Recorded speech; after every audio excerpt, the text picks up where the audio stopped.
What is up, guys? I gotta share a little story.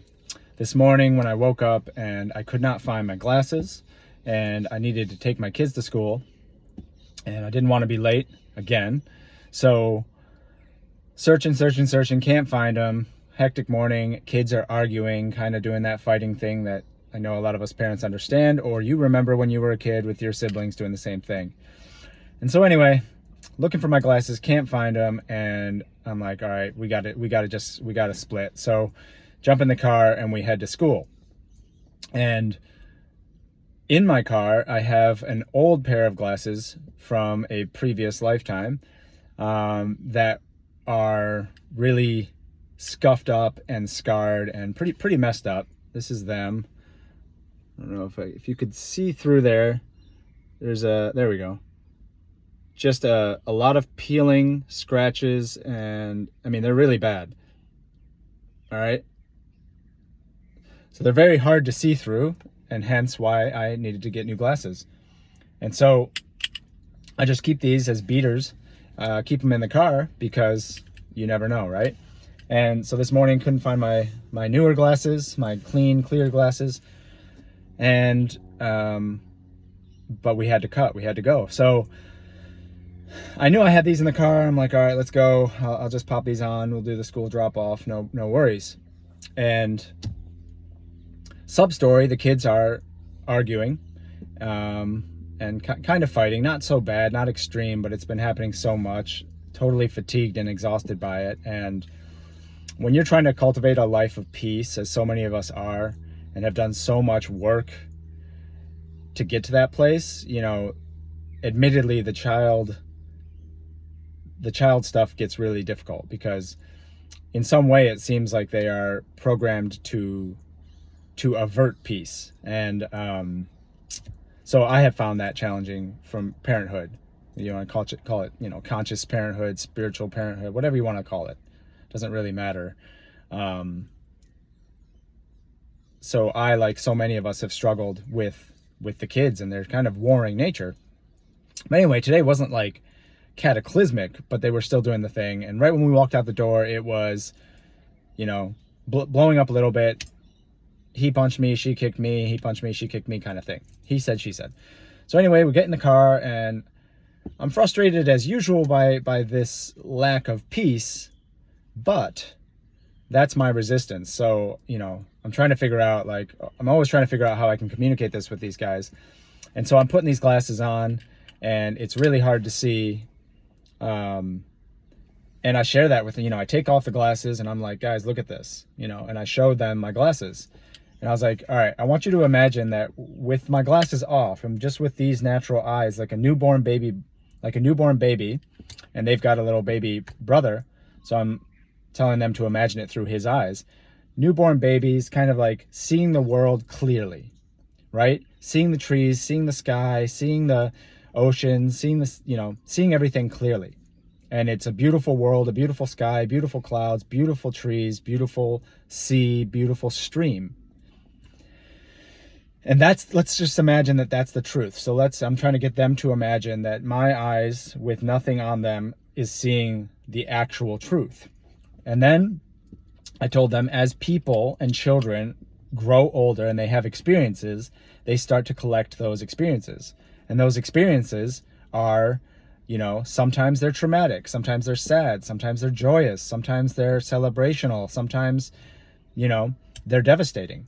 But they are your experiences and the events that have happened in your life that make you different to somebody else. And so I'm explaining to them, imagine each of these little, you know, scars on these glasses. Imagine each of these as a traumatic event or a painful event or something difficult that I went through, right? And as I continue through life, I start with pretty clear, clean, crispy eyes that see things for how they are. And over time, I start to collect my experiences, my pain, my trauma, my just everything. When they pissed you off, when you were cut off in traffic, when that kid at school did this, X, Y, Z, everything that's ever happened to you, which is valid. This is not about invalidating these things. It's about acknowledging. So we acknowledge all the shit you've been through, right? And so now, whether you're a child or adult, you look at this world and each and every day it gets more customized and more subjective to your experience. And you start to see the world through these lenses, right? Well, now I see things a little bit differently. So I gave them a little example. I'm like, say you have an 8-year-old child and they're going to bed in their family home and there's kind of storms rolling in. And overnight, the storms get very severe and a massive tree falls on their house. And it rips through the roof to the point where suddenly, the rain and the storm and everything is coming into the house. And, I didn't want to like freak out the kids. So I said, and it killed their family dog, right? Didn't want to make it too much of a traumatic event for them to imagine. Not to say that that's not traumatic. That's very traumatic. But I didn't want to involve humans, okay? So, but I wanted to get to a loss.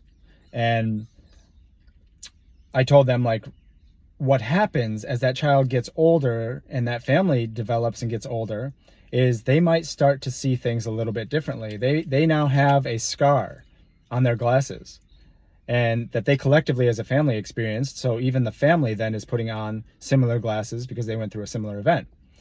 So now one day they're rolling down the street and their friend's like, oh, look at the beautiful trees. They're so amazing this time of year.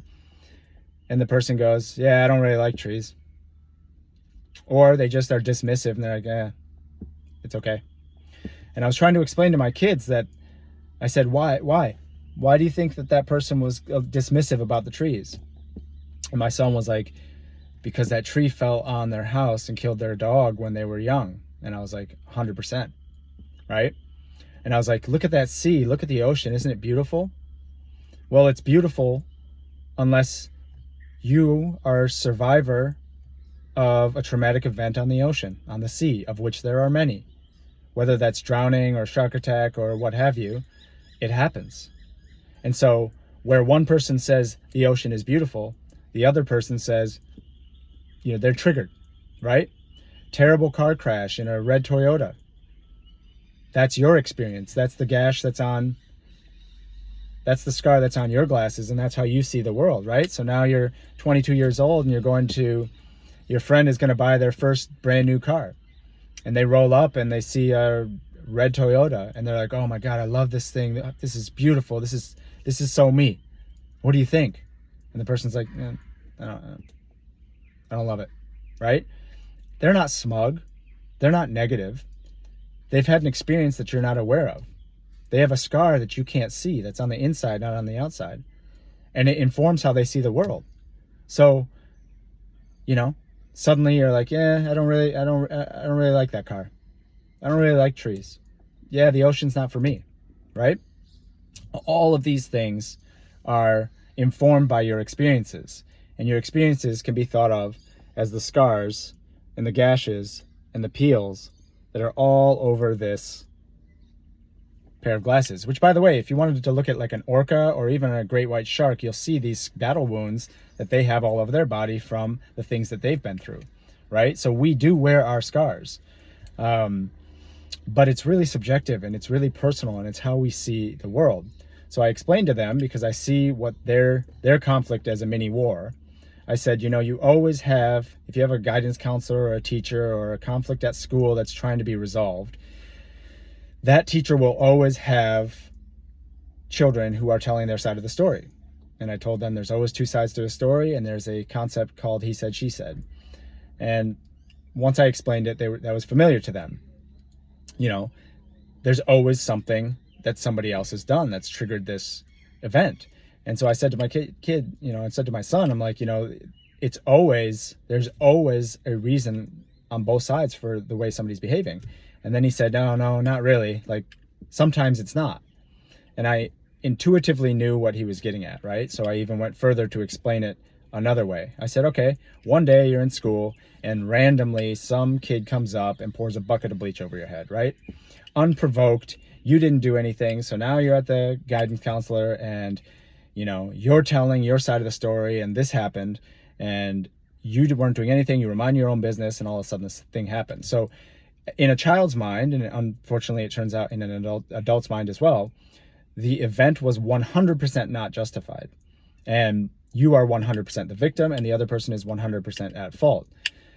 But the truth is that 3 months ago, there was something small that you did that pissed that kid off. Maybe it was something you said.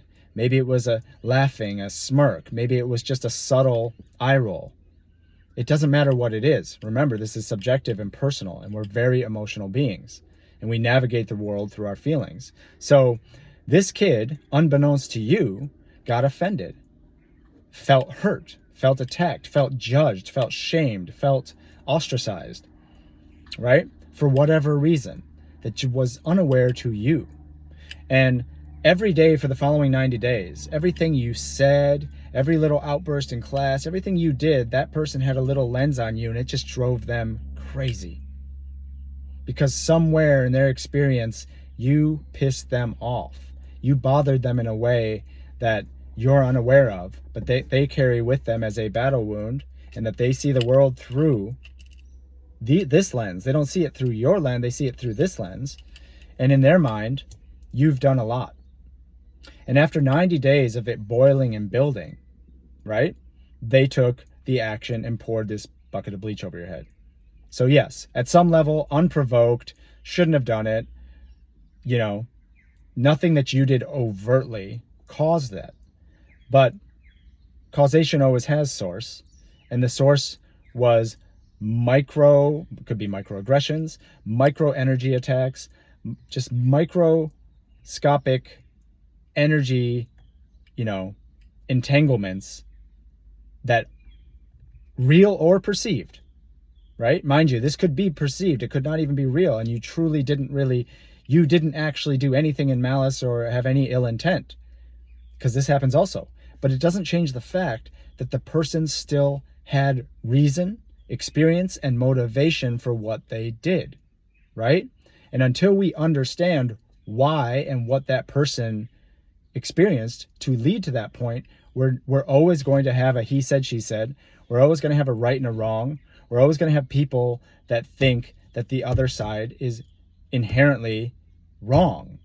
So when you look at war and conflict, and you have a whole two countries pitted against each other, or religions pitted against each other, it's all based on the idea that somebody's got to be wrong. And it starts as a child. It starts on the playground. It starts at school. It starts at a very, very, very young age.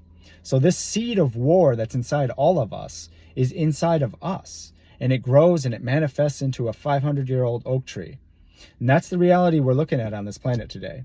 And we don't like what we see. We don't like this conflict. We don't like this war. We don't like what we see. It's really traumatizing.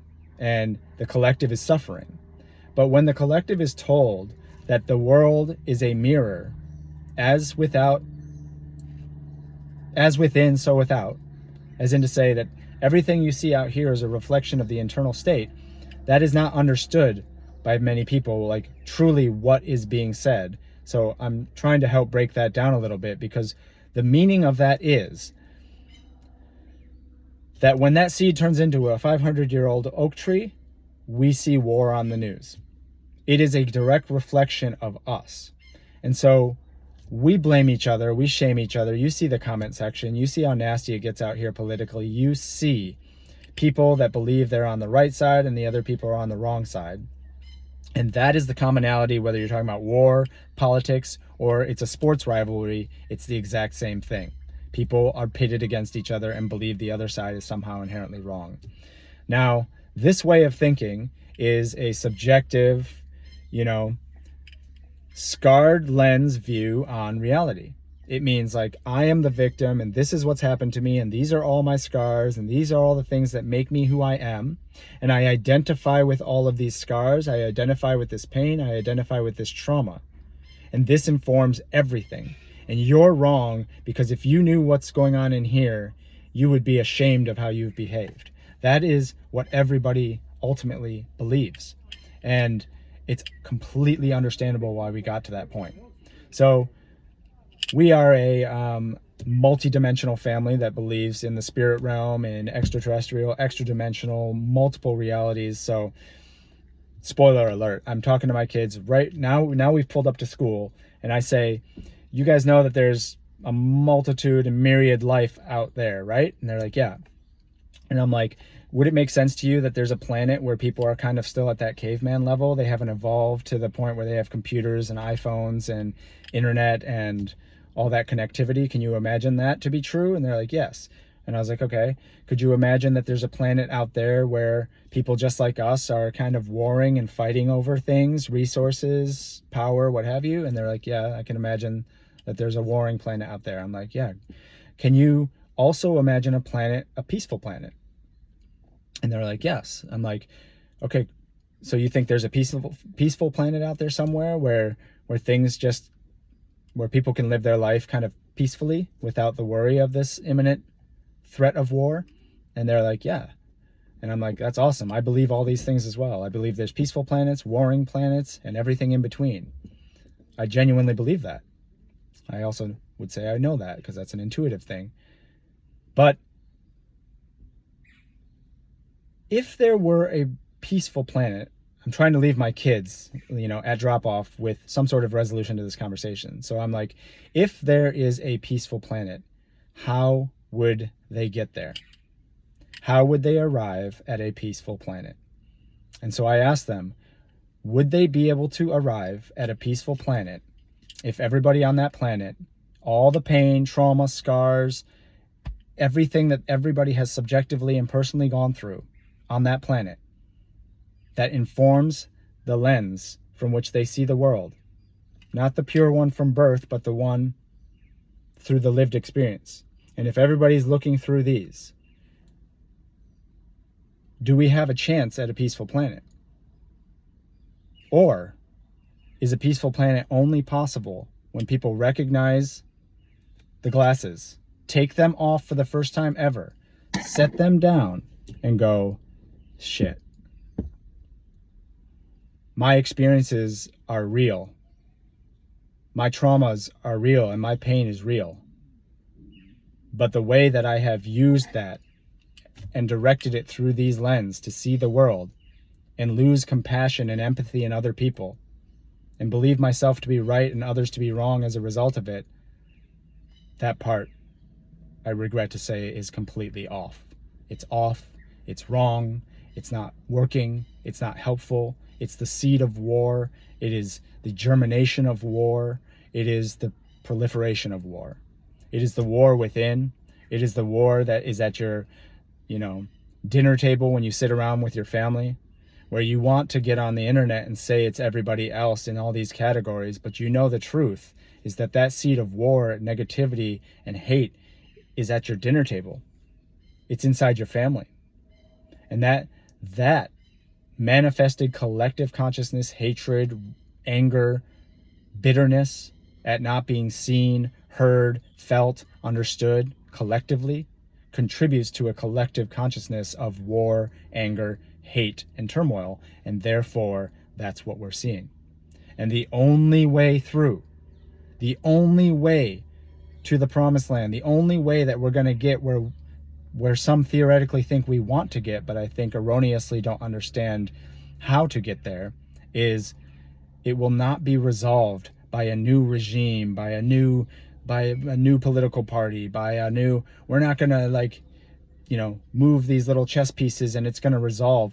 We have to collectively recognize these. We have to, as a human species on this planet, recognize these, and we have to take them off, and we have to come back to the table with our hearts open and get around the table and first and foremost say, I'm so sorry. I'm so sorry I judged you. I'm so sorry I shamed you. I'm so sorry I hated you for reasons I believe to be true, but realities that would beg to differ. Because when you get in front of another human being, regardless of their background, regardless of anything about them, you will find so much in common. You will find so much in their hearts. You will find so much ability to connect as a human family and human species than you ever could have imagined. And you would wonder, how did we arrive at a place where we hate each other so much, where we can't go through each and every day with enough hope and faith that things will be better and will work out and we'll have a better place for a better planet for our children. You know, wholesale change is what's necessary. Wholesale change only can occur when we have enough perspective to understand that a much greater profound shift is necessary in order for us to get where we're going to get. So that's my story. And that's why, I am one of those people that believes everything happens for a reason. And sometimes that can be a difficult notion for people. So I would like to share that the reason that I couldn't find my glasses this morning was so that I could have the experience of putting these back on, so that I could remember what it felt like to see the world through these lenses, and to be able to share with my children and with you what this stood to teach me and what this stands to teach all of us about our collective experience and our individual experience. And that through these lenses, everybody's right.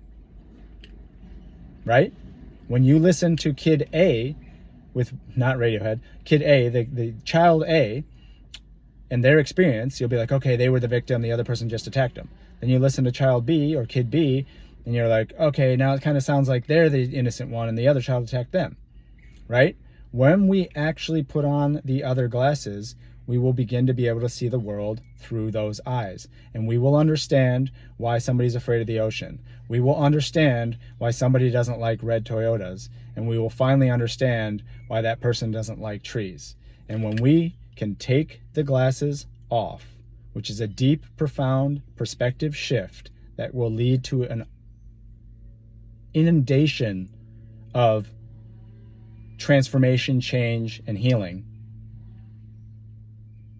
we will be able to like trees again. We will be able to put our feet in the ocean again, and we will be able to cruise around in a red car with red lipstick on, because we will get beyond our pain. We'll get beyond our trauma. We get there by acknowledging it and releasing it. We don't get there by ignoring it. We don't get there by hating it. It's not sustainable to hate trees because a tree once hurt you. So when we can acknowledge it properly, we can acknowledge the tree that caused pain for the family. We can release and honor that pain, that tree, and that family, and that home. And we can move forward beyond the pain, beyond the trauma, and beyond the scar. We can take the glasses off and we can be like, bet, this happened to me. It's true. I have felt the feelings I need to feel to allow them to continue to move, because all feelings and emotions and events and experiences are meant to move. And by acknowledging every part of that, I've allowed it to release, and I can sit under the cool shade of a tree once again with my feet in the ocean, driving a red car everywhere I go. That's all I got for you. I love you guys. I just want to try to get some connection with my kids, because I'm struggling with the endless warring and the peace, and I know part of it is within me for sure, as it is with all of us. Nobody is being shamed here, nobody's being blamed here, but when we just take off the glasses and share some perspective, we're gonna get somewhere, and we can get somewhere. And you guys are dope. I love you guys, and I love you guys because I figured out how to finally love myself. Healthy, wealthy, I love myself, and namaste.